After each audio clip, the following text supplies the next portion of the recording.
Ballkanit Perëndimor, Partia Demokratike mori pjesë aktive në panelin e hapjes konferencë, paraqita me të gjithë shëmtin e tij, narkodiktaturën e Shqipërisë si regjimi i tillë i parë i instaluar në shekuj në Europë.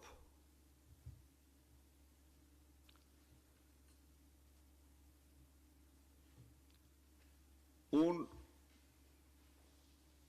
informova Partinë Popullore Europiane se njeriu që shëtit me atletët bardha në samitë ndërkombëtare dhe paraqitet si liberal, sportist apo piktor, pavarësisht se i dështuar në dy aspektet, brenda në Shqipëri është një njeri që nuk respekton as një ligj, as një rregull, as kushtetutë, as vendimet gjykatës kushtetuese dhe as gjë. Është një narkodiktator i llojit të tij,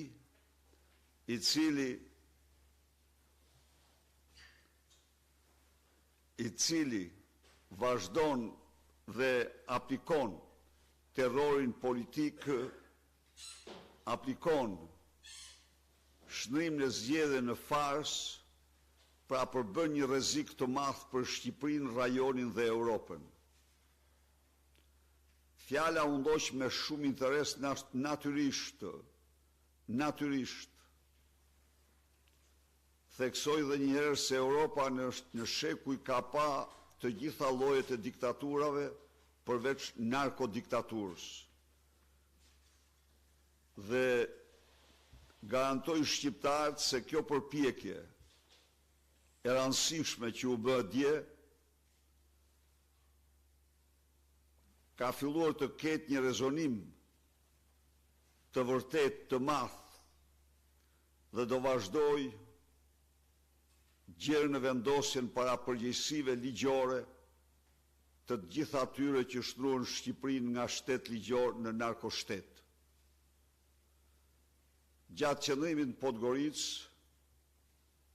u krijua mundësia të bisedoj me presidentin e Partisë Popullore Weber, me drejtues të tjerë të kësaj partie, me mikpris lokalës dhe pjesëmarrës në këtë konferencë. Unë e shfrytëzoj rastin për t'i shprehur mirënjohje presidentit Weber për ftesën dhe interesin dhe kujdesin që ai tregon për Partinë Demokratike në Shqipëri dhe zhvillimet në Shqipëri.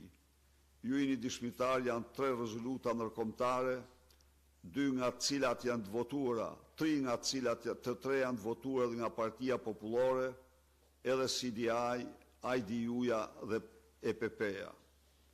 Pra, ka një ndryshim, një zhvillim dramatik, pozitiv në marrëdhëniet e Partisë Demokratike me Partinë Popullore dhe partitë si motra.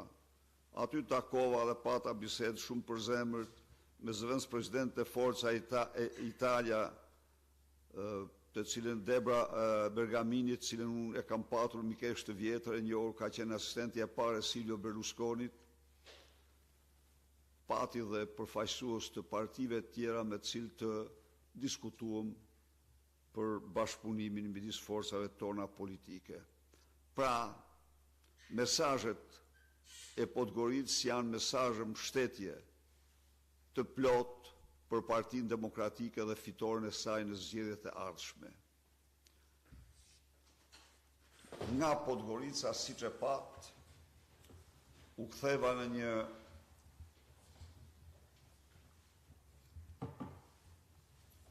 miting me zjarti që ka njohur Pallati i Sportit i Shkodrës, që ku janë hedhë themelet e tij gjerë sot. kam qenë në atë pallat shumë e shumë herë, por entuziazmin, optimizmin dhe energjin që ndjeva përjetova gjatë atij takimi nuk isha parë asnjëherë. Paraqita deputet të shkëlqyer, para atyre qytetarëve të mrekullueshëm, dhe i gjeta të vendosur më shumë se kurrë qytetarët e Shkodrës dhe të qarkut të Shkodrës të votojnë Partinë Demokratike dhe Aleancën për Shqipërinë Madhështore. Programi i Partisë Demokratike dhe Aleancës për Shqipërinë Madhështore, siç mund të keni konstatuar dhe ju vetë, po bëhet pjesë shpirtërore e qytetarëve shqiptarë. Motoja jonë se do t'u kthejmë parat shqiptarëve, po ngjit gjithnjë e më shumë. Minimumi jetik 200 euro,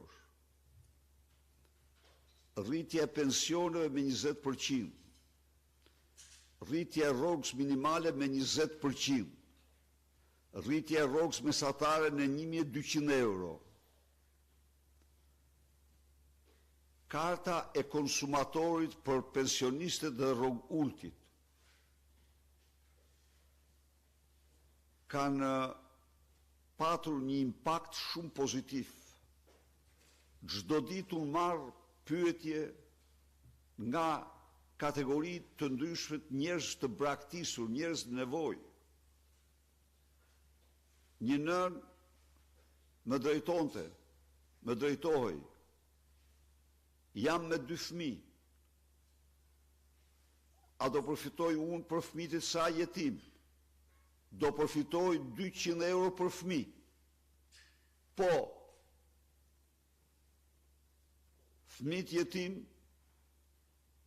do të përfitojnë 200 euro që të gjithë. Do ketë pra, nuk mund të ketë më shqiptar të agresuar nga varfëria ekstreme. Jo. Kjo merr fund. Nuk mund të ketë shqiptar me çerek pensioni, gjys pensioni apo 2/3 pensioni. Do ketë shqiptar me 200 euro.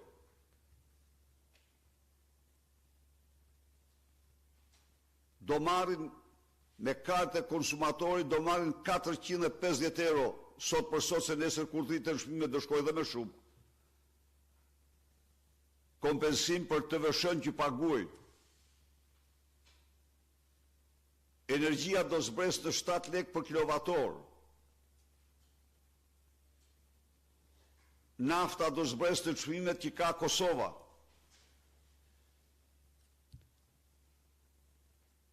Pra, kjo paket që e quajmë paketë e dhimbshurisë,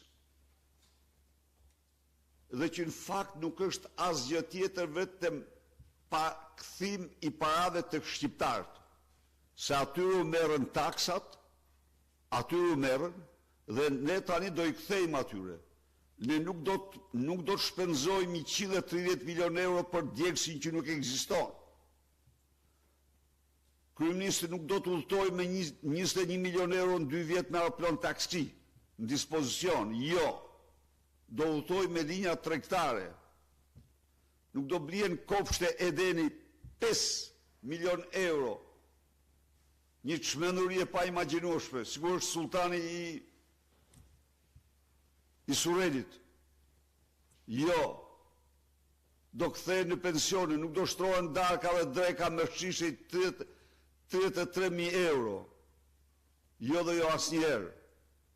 Pra, çfarë do bëhet me këto?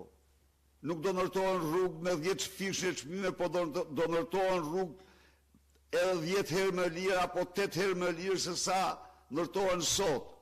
Parat do u kthehen shqiptarëve.